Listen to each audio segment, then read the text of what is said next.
The views expressed by this host are not shared or endorsed by Louisiana State University, LSU Student Media, or Tiger TV. Enjoy! Welcome to the big show. So for those of you who have been under a rock this week, we had a bomb threat on Monday. The alleged caller of the threat is in custody, and that's good news and good quick work by the police department. However, we can't overlook what actually happened that day.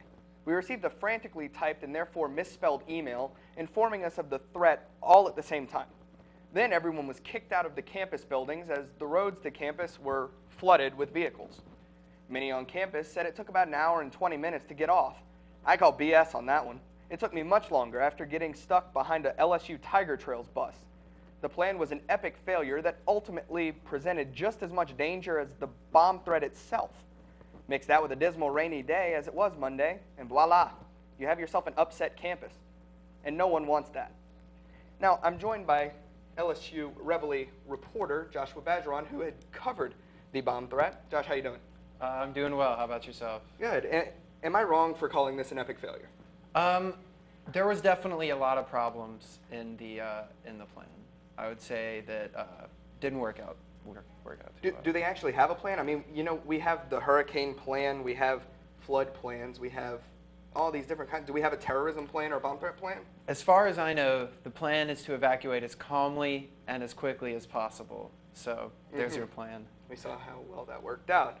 Now, what were the students on campus saying during that time period of the evacuation? A lot of students were upset, not only because the text message told them simply evacuate, it didn't give them any further instructions, but they were also upset because there was no way to get off campus. You could take the bus home, but you would be sitting on that bus for however long it took. So students were really frustrated because there was no way for them to get home. Now, I know the buses, they had them over at Evangeline. Where'd those buses go?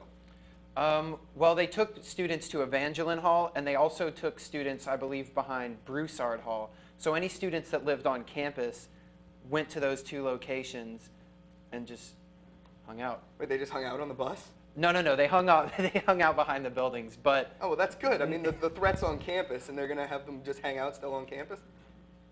Oh, good. Yep. Good. Now, they arrested the 42-year-old William Bouvet. Yeah. Do we have a motive yet?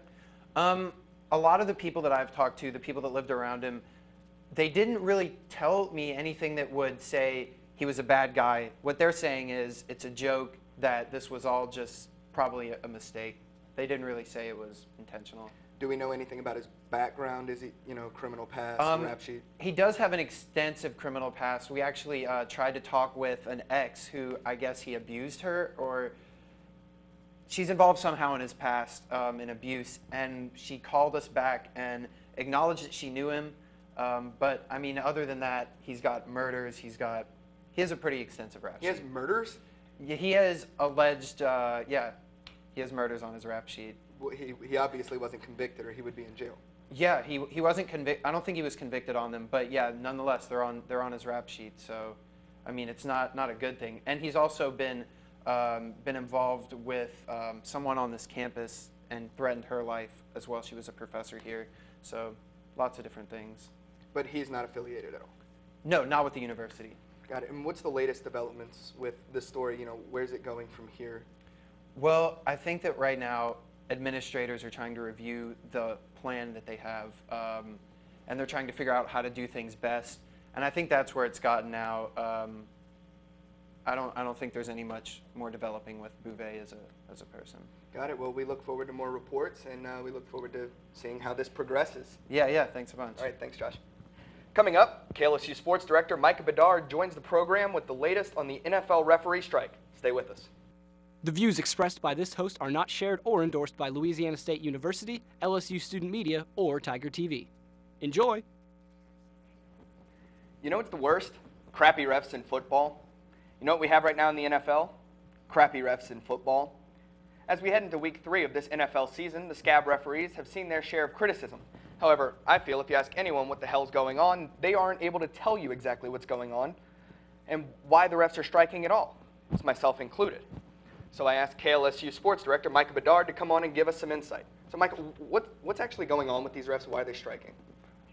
Really, of course, it's over money. Of course, what any strike's about is money. And the referees just feel like they're not getting their fair share. There's some talk in there about them wanting to go to a full-time union. Some guys are lawyers or doctors, so in the off-season, they actually have practice, so they're still gaining income. If they take this full-time contract, they'd have to stop doing anything else. This would have to be their full-time job, essentially. So some don't want to do that. Others do. But when it comes down to it, it's just money. And the NFL isn't that concerned yet because they still have the players on the field.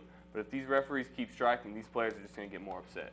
What's the actual, do you know the figure? How big of a gap do they actually have? I think there were 10-year contract spans. It was somewhere along the lines over that 10 years of around 18 to 20 million. So that's a lot of money on the table for these guys. And of course, they're not even the highest paid referees in sport. Actually, hockey referees are. But they're still up there, still getting a lot because it's only 16 games. But we're going to have to wait and see what else happens in this thing. But right now, there's no talks of anything going on right now. And what's the owners or the NFL justification for not paying? Well, what I really liken it to is all referees, and I'm a basketball referee, so we say you can't play the games without the referees. Well, you can play the games with replacement referees. So right now, if the NFL sees they're able to play football games and these referees, albeit replacement or like the opening game between Dallas and New York, an 8th grade activities director was the main referee for that game. So take that as you will. But as long as games are being played, the NFL, they've commented. Roger Goodell came out after that first game, said the replacement referees did a great job. So when the commissioner, Roger Goodell, is saying that, although he doesn't say too many politically correct things, of course he's saying the best for his league. And how many blunders have we seen this season, or how many blunders have been reported? Well, the reports came out that the flags weren't necessarily on the same keel, as the old referees, but they haven't been called correctly. You're talking about Seattle Seahawks in Week 1 got 4 timeouts against the Arizona Cardinals. Peyton Manning last week on a touchdown drive. Now, on a holding penalty, they're only supposed to get 5 yards. They gave him 13, and Peyton goes on to score. So it hasn't really affected the outcome of games yet. But when you just watch the game, they're slower. Players intimidate the referees. So it's kind of hard to see, and hopefully we get real referees in there because right now even the players, anyone watching the game will tell you, it just doesn't look right. And what was the deal with the referee reffing the Saints game? He got kicked out because he was a fan? Yeah, really, that's really fishy with me because ESPN notified the league office the day of. You think if it was on Facebook, which of course millions of Americans are on Facebook, you think they would have found that out earlier than the day before. Kind of really fishy, but when you're fishing and getting guys who has barely done college ball, it's not surprising that a hoodatter, I guess, finds his way onto these replacement referees crew. Yeah, I saw Strahan on the pregame shows saying, "Oh, well, I know those Saints fans." That he would have given the Saints a bunch of calls. Oh yeah, I mean, that's what Strahan's going to say. He's a Giant. I mean, come on. Well, speaking of the Giants, you wanted to talk about this, so I'm granting the time to talk about it. I like that. Yeah, you like that. We have what, a minute? How much time do we have? Okay, we have a minute.